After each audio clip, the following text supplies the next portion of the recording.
اللہ وبرکاتہ۔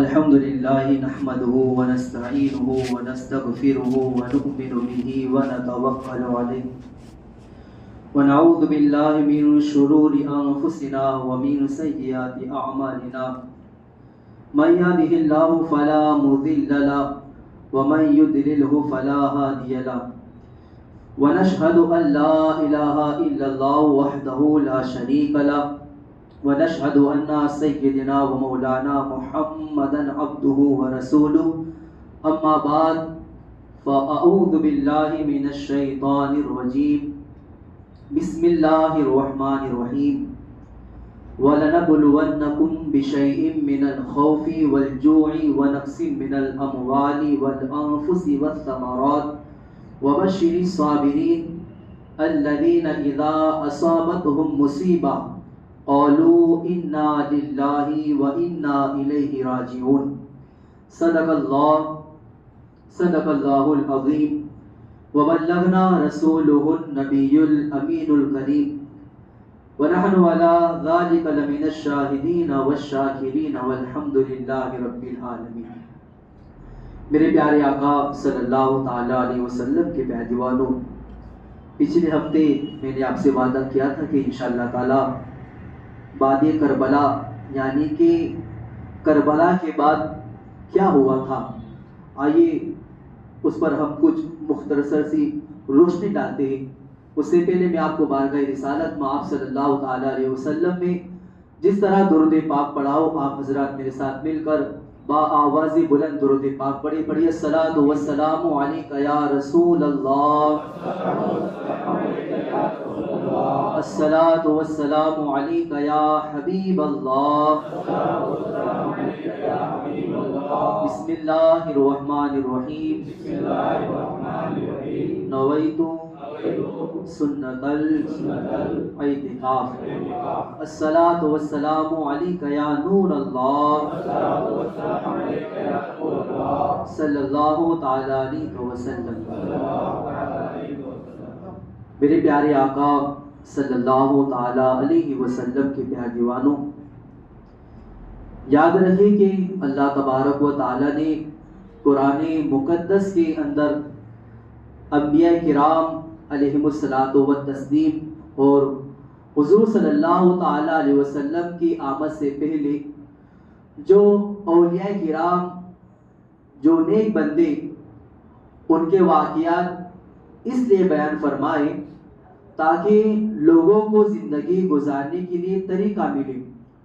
ان لوگوں کے دل، بلکہ اللہ تبارک و تعالی نے فرمایا اے پیارے محبوب صلی اللہ تعالی علیہ وسلم، جو انبیاء کرام گزر چکے ان کے واقعات آپ کو اس لیے سنائے جاتے ہیں تاکہ آپ کے دل کو مضبوطی نصیب ہو اور آپ کو حوصلہ نصیب ہو۔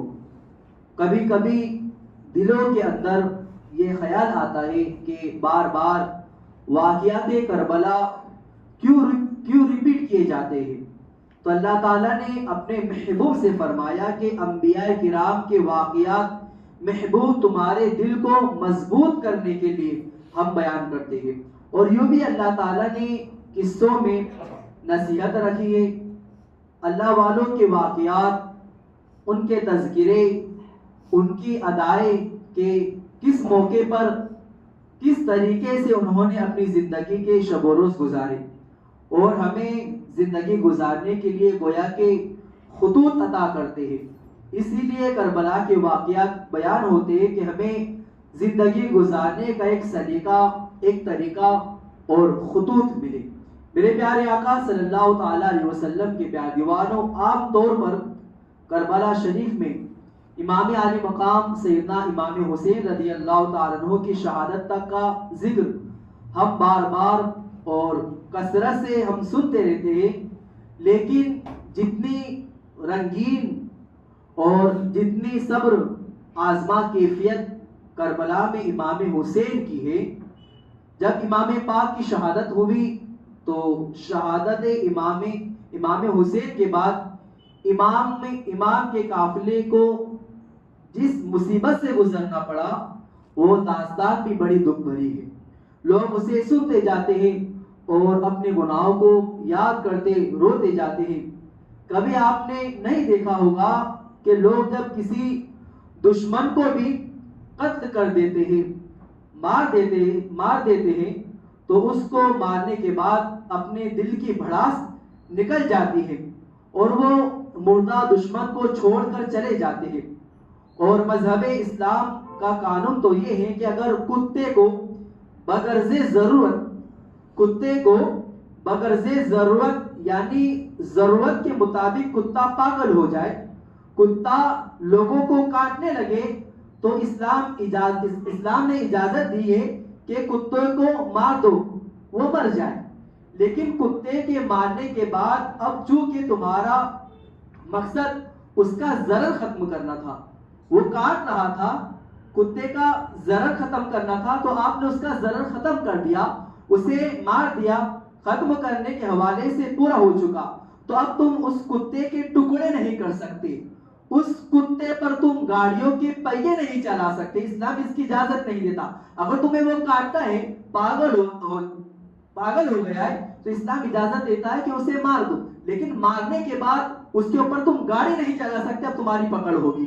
مرے ہوئے کتے کو تم پتھر نہیں مار سکتے، تمہاری پکڑ ہوگی. اس کتا مردے جسم پر تم پتھر نہیں مار سکتے. یہ کس کے لیے؟ کتے کے لیے. وہ مخلوق گویا کہ سماج اور معاشرے میں جس کی کوئی حیثیت نہیں. اسلام میں جس کی حیثیت یہ ہے کہ جس گھر میں کتا ہو اس گھر میں رحمت کے فرشتے نہیں آتے. اللہ اکبر. میرے پیارے آقا صلی اللہ تعالی علیہ وسلم کے پیارے دیوانوں، یہ مسئلہ میں نے صرف آپ کو سمجھانے کے لیے کیا، اس لیے بیان کیا، اور آپ اس کو ذہن میں رکھ کر کے اسلام کے قانون کو دیکھیں کہ کتے کے لیے بھی کیا حکم ہے کہ کتا مر جائے اس کے بعد آپ کتے کو اور نہیں مار سکتے.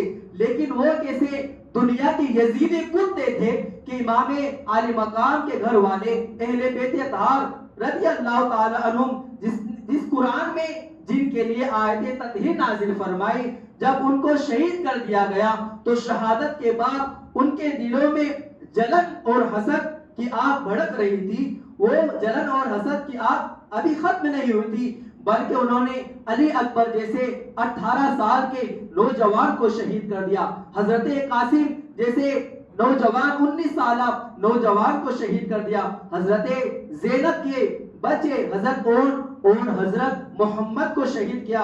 انہوں نے مولا علی کی بیٹوں کو شہید کیا. حضرت عباس کو شہید کیا. حضرت عباس علم بردار کے بازو کو کاٹ دیا. حتیٰ کہ 6 مہینے کے شہزادے مولا علی اصغر کو شہید کیا. حضرت علامہ عبدالسلام رضوی اپنی کتاب میں لکھتے ہیں حضرت امام علی اصغر رضی اللہ تعالیٰ عنہ کے حوالے سے کہ آپ کو کس طرح شہید کیا گیا.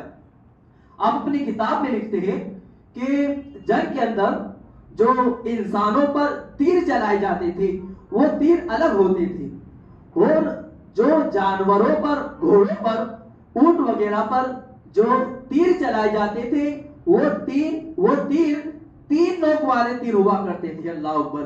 تاکہ جانور کی چمڑی موٹی ہوتی ہے اور وہ 3 نوک والا تیر جب کسی جانور پر لگتا ہے تو وہ جانور دھڑام سے زمین پر گر جاتا ہے، اور مد مقابل اس پر جو سوار ہوتا ہے وہ بڑی آسانی سے اس کا قتل کیا جاتا ہے. اللہ اکبر. حضرت مولا اصغر رضی اللہ تعالیٰ عنہ حضرت امام حسین رضی اللہ تعالیٰ عنہ کے گود میں ہوتے ہیں. حرملہ بن قائل ملعون اس یزیدی نے سمر کے اشارے پر ایک تیر چلایا، اور وہ تیر انسانوں پر چلانے والا تیر نہیں تھا بلکہ جانوروں پر چلانے والا وہ تیر تھا.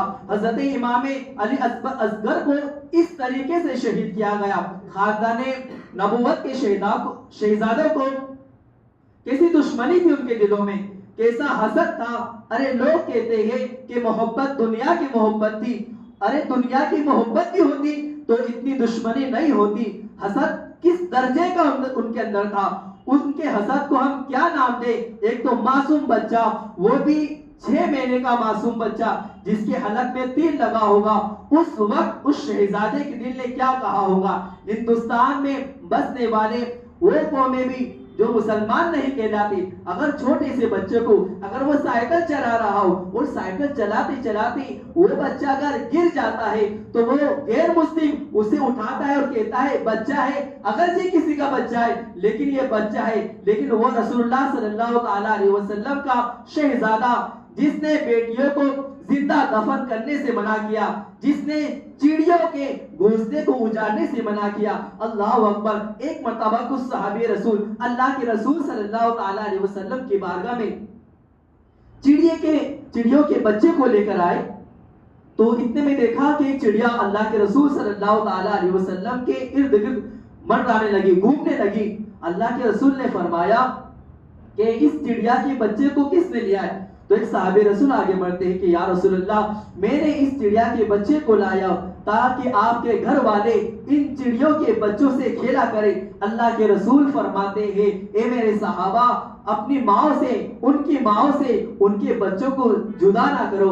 اللہ اکبر۔ جو رسول اکرم صلی اللہ تعالی علیہ وسلم چڑیوں کے بچے کو ان کے ماں سے جدا کرنا پسند نہیں کرتے، اللہ اکبر، ان یزیدیوں نے جب حضرت امام علی اصغر مولا اصغر کو 3 نوک والا جب وہ تیر چلایا ہوگا اس بچے کی کیا کیفیت ہوگی، اللہ اکبر۔ جب حرملہ ملعون نے وہ تیر چلایا تو وہ تیر حضرت امام علی اصغر کے گلے کو چیرتا ہوا حضرت امام حسین رضی اللہ تعالیٰ عنہ کے کندھے میں پیوست ہو جاتا ہے۔ میرے پیارے آقا صلی اللہ تعالیٰ علیہ وسلم کے پیارے دیوانوں، وہ معصوم بچہ اپنے باپ کی گود میں ہچکی لیتا ہے اور اس فانی دنیا کو الوداع کہتا ہے اور باقی رہنے والی دنیا کی طرف کوچ کر جاتا ہے۔ میرے پیارے آقا صلی اللہ تعالیٰ علیہ وسلم کی پیارے دیوانوں، یہ شہادتیں ہیں اہل بیت اطہار کی، یہ قربانیاں ہیں۔ لوگ یہ کہتے ہیں کہ کیوں تم اتنا اہل بیت کا ذکر کرتے ہو؟ میرے پیارے آقا صلی اللہ تعالیٰ علیہ وسلم کے پیارے دیوانوں، ان نادانوں کو سمجھنا چاہیے کیا ایسے بھی کوئی ہے جس نے اتنی زیادہ قربانیاں دی ہو؟ میرے پیارے آقا صلی اللہ تعالیٰ علیہ وسلم کے پیارے دیوانوں، حد تو یہ ہے کہ جب حضرت امام حسین رضی اللہ تعالیٰ عنہ کو شہید کر دیا گیا، تمام شہداء کے لاشوں کو خیمے سے باہر لایا جاتا ہے اور تمام شہداء کے لاشوں پر گھوڑے کو چلایا جاتا ہے، ان کی ٹاپوں سے شہداء کے جسموں کو کچلا جاتا ہے۔ میرے پیارے آقا صلی اللہ تعالیٰ علیہ وسلم کے پیارے دیوانوں، ابتدا میں نے بتایا کہ جو اسلام کتے کو مارنے کے بعد اس کے اوپر گاڑی چلانے کی اجازت نہ دیتا ہو، وہ اسلام کتے کے بننے کے بعد کتے کو پتھر مارنے کی اجازت دیتا ہو۔ اللہ اکبر۔ وہ یزیدیوں نے خاندان نبوت کے چراغوں کو خیمے سے باہر نکالا اور خیمے سے باہر نکالنے کے بعد ان کے کپڑے نکال لیے، ان کی انگوٹھیاں نکال لی اور ان کے جسموں پر گھوڑے کو دوڑایا۔ میرے پیارے آقا صلی اللہ تعالی علیہ وسلم کے پیارے دیوانوں، بس یہاں پر بس نہیں ہوتا، بلکہ جب یزیدی کفار، یزیدی لشکر کے لوگ جب امام حسین رضی اللہ تعالیٰ عنہ کے خیمے کی طرف بڑھنے لگے، حضرت زینب رضی اللہ تعالیٰ عنہ نے آگے بڑھ کر کہا اے کوفیو، تمہیں جتنا زیورات چاہتے ہو، جتنے زیورات تم چاہتے ہو وہ سارے زیورات ہم تمہارے حوالے کر دیتے ہو، لیکن یاد رکھنا ہمارے جسموں کو ہاتھ نہیں لگانا، اس لیے کہ ہم محمد مصطفیٰ صلی اللہ تعالیٰ علیہ وسلم کے گھر کی بیٹیاں ہیں، ہم اہل بیت اطہار ہیں۔ ہمارے تعلق سے اللہ تعالیٰ نے قرآن میں آیت تطہیر نازل فرمائی۔ اور یہ بھی یاد رکھیں میرے پیارے آقا صلی اللہ تعالیٰ علیہ وسلم کے پیارے دیوانوں، جب جتنے بھی خاندان اہل بیت کے خواتین تھے ان کے پاس بہت زیادہ زیورات تھے، اس لیے کہ امام حسین رضی اللہ تعالیٰ عنہ بہت مالدار شخص کا نام ہے۔ اس وقت حضرت امام حسین رضی اللہ تعالیٰ عنہ کے پاس بہت مال تھا۔ آپ کی سخاوت کے تعلق سے فرمایا جاتا تھا کہ جب آپ کے پاس اس وقت کوئی فقیر آتا تھا تو آپ اس کو ایک وقت میں 10,000 دینار عطا کر دیا کرتے تھے، چاندی کے سکے عطا کر دیا کرتے تھے۔ آپ یہ 4 دن کی بھوک اور پیاس کو نہ دیکھیں، اللہ تعالیٰ نے آپ کو بہت مال عطا فرمایا تھا۔ وہ جتنے بھی اہل بیت اطہار کی خواتین تھے سب کے پاس بہت زیورات تھے۔ حضرت سکینہ جو 7 سال کی تھی، آپ نے ایک سونے کی بالی پہنی ہوئی تھی۔ ایک یزیدی ان کے پاس آتا ہے اور تمام خواتین سے دوسرے جو یزیدی تھے وہ زیورات اتارتے ہیں، زیورات مانگتے ہیں. حضرت سکینہ ایک سائڈ پر کھڑی ہوئی تھی. شاید اس یزیدی نے یہ سوچا ہوگا کہ چھوٹی بچی ہے, یہ مجھے زیورات نہیں دے گی. وہ یزیدی کتا حضرت سکینہ کے کانوں سے اس بالغ کو کھینچ لیتا ہے, اور کھینچنے کے بعد آپ کا کان کٹ جاتا ہے اور ایک خون کا فوارہ نکلتا ہے. اللہ اکبر. حضرت سکینہ شاید یہ سوچ رہی ہوگی کہ اس یزیدی کو پتا نہیں کہ میں کون ہوں, میں اہل بیت اطہار کے گھر کی ایک شہزادی ہوں, اسے پتا نہیں ہوگا, اسی لیے اس نے کھینچ لیا. یہ سمجھتا ہوگا کہ یہ اہل بیت اطہار کی گھر کی کنیز ہے, کوئی خاتمہ ہے, کوئی خادمہ ہے, شاید اس لیے اس نے میرے کانوں سے بالی کو کھینچ لیا.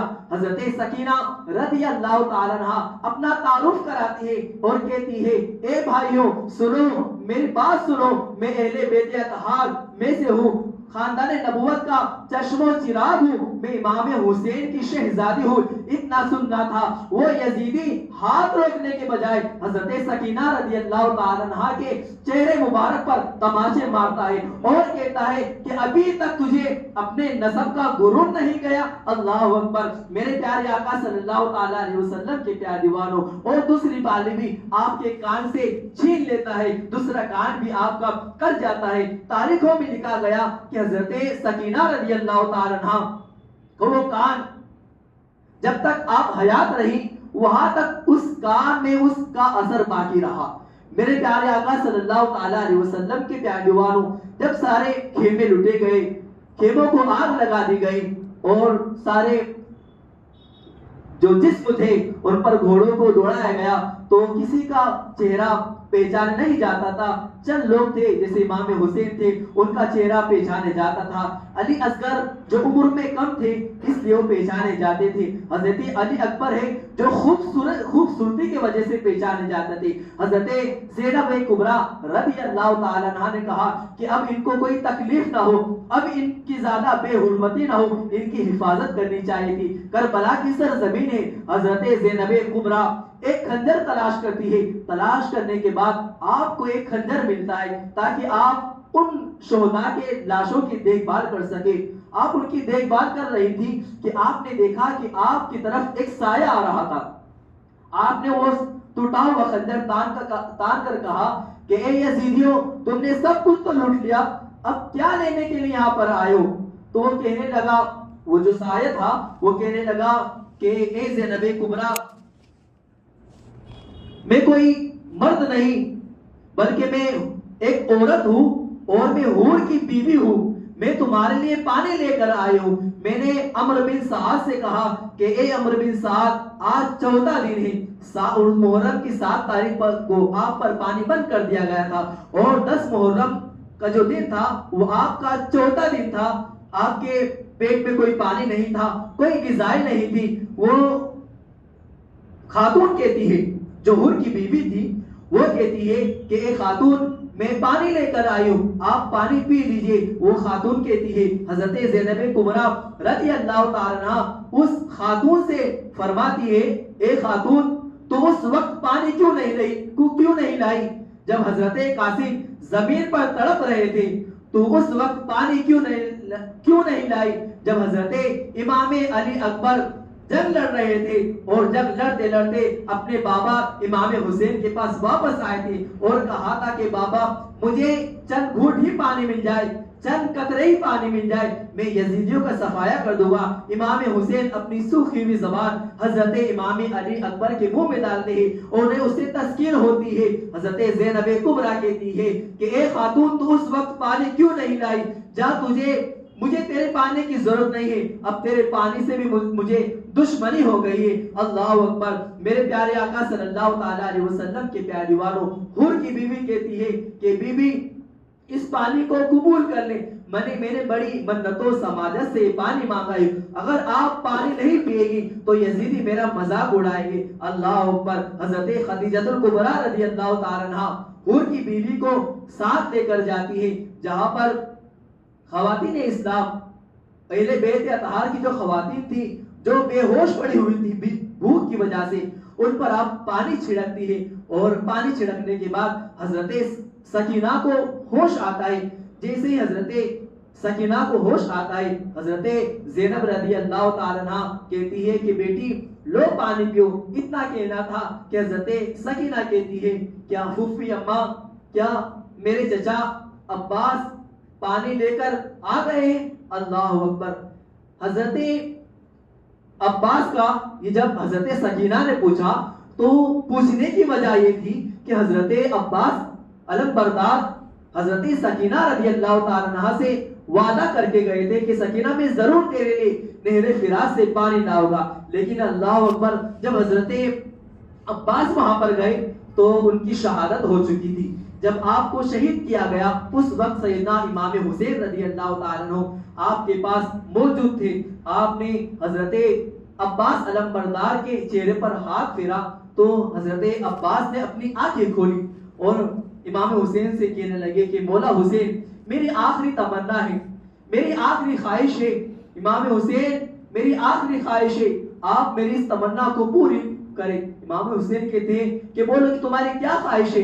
جناب عباس کہتے ہیں کہ میری یہ خواہش ہے کہ جب میں شہید ہو جاؤں تو میرا جنازہ خیمے میں مت لے کے جانا، مجھے اسی کربلا کے میدان میں چھوڑ دینا، اس لیے کہ میں سکینہ سے وعدہ کر کے آیا تھا جب تک میں خیمے میں نہیں جاؤں گا سکینہ انتظار کرے گی کہ چچا عباس ابھی پانی لے کر آئیں گے، ابھی پانی لے کر آئیں گے. وہ انتظار کریں گے اور اس انتظار میں سکینہ کو صبر ہوگا. اللہ اکبر. اسی وقت حضرت عباس اپنا دم توڑ دیتے ہیں. اللہ اکبر. جو کربلا گئے ہوں گے انہیں پتا ہوگا کہ جتنے بھی شہداء کرام کی جو مزارات ہیں وہ سب ایک طرف ہے اور عباس علم بردار غازی عباس کی مزار اور ہے. اس کی وجہ یہی ہوگی کہ جناب عباس نے جو وصیت کی تھی اس وصیت کے مطابق انہیں کربلا کے میدان میں دفن کیا گیا اور تمام شہداء کو الگ دفن کیا گیا. میرے پیارے آقا صلی اللہ تعالی علیہ وسلم کے پیارے دیوانوں، حضرت زینب کبریٰ حضرت سکینہ سے کہتی ہے سکینہ اب تمہارا چچا عباس اب نہیں آئے گا، اب وہ وہاں جا چکے ہیں کہ وہاں سے کوئی واپس نہیں آتا. اللہ اکبر. حضرت زینب کبریٰ رضی اللہ تعالیٰ عنہ سے حضرت سکینہ کہتی ہے کیا پھوپھی اماں آپ نے پانی پی لیا؟ حضرت زینب کہتی ہے کہ بیٹی ہمارے آقا مصطفیٰ کریم نانا جان صلی اللہ تعالیٰ علیہ وسلم کی یہ سنت مبارکہ ہے کہ جب گھر میں کوئی چیز کھانے کے لائے جائے، کھانے پینے کی چیز لائے جائے تو سب سے پہلے بچوں کو دیتے ہیں. اور آپ ان شہداء میں، ان کربلا کے قافلے میں، ان سب میں چھوٹی شہزادی تم ہے، اس لیے پہلے تم پانی پیو، ہم نانا کی سنتیں ادا کریں گے. اللہ اکبر. میرے پیارے آقا صلی اللہ تعالی علیہ وسلم کے پیارے دیوانوں، حضرت سکینہ جب یہ سنی کہ قافلے میں اور گھر میں جو سب سے چھوٹا ہے پہلے اسے کھلایا جائے، اسے پلایا جائے، اس کے بعد بڑے لوگ پیے، تو یہ نانا کی سنت ہے، مصطفیٰ کریم کی سنت ہے. اتنا سننا تھا کہ حضرت سکینہ دوڑ پڑتی ہے، حضرت زینب پکڑتی ہے کہ بیٹی آپ وہاں کہاں جا رہی؟ وہاں شہداء کے کٹے ہوئے لاشیں پڑے ہوئے ہیں. حضرت سکینہ کہتی ہے کہ پھوپھی اماں ابھی تو آپ نے کہا کہ پہلے چھوٹے بچوں کو کھلایا جائے، اس کے بعد بڑے کھائے پیے، تاکہ اللہ کے رسول صلی اللہ تعالی علیہ وسلم کی سنت ہے. پھوپھی اماں کیا آپ کو پتا نہیں ہمارے قافلے میں سکینہ چھوٹی نہیں ہے بلکہ امام علی اصغر جو سب سے چھوٹے ہیں.